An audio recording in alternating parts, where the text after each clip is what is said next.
Туугандар, ассаламу алейкум.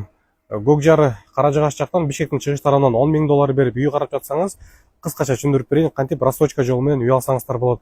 Ушул видео Бишкектин чыгыш тарабынан үй карап жаткандар үчүн, кардарларыбызга өтө кызык болот. Сиздер менен Тимирлан Кут компаниясы, биз азыр Исакиево Виноградный дарегинде турабыз. Бизде Алтай плюс деген жаңы объектибиз курулуп жатат.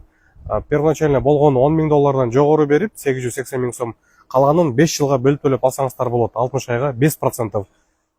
Так, бул жакта бизде Келечек 2 деген бүткөн объектибиз бар, мынакей. Жанында Келечек 1. Ушул 2 объектибиздин маңдайында 3-чү объектибиз курулуп жатат, Алтай плюс деген түз каранда, ал дагы бордовый забордун ичинде. Чоң участокко 9 болгону 9 эле үй салынып жатат, 16 кабат.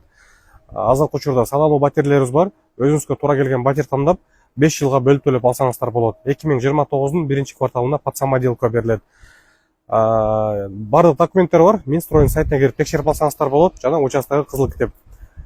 Мынакей достор, кыскача маалымат. Эгер толугураак маалымат алам десеңиздер, ошол рассрочка менен WhatsApp номер калтырып кетем, чалып толугураак маалымат алсаңыздар болот. Сиздер менен Тимирлан Кут компаниясы.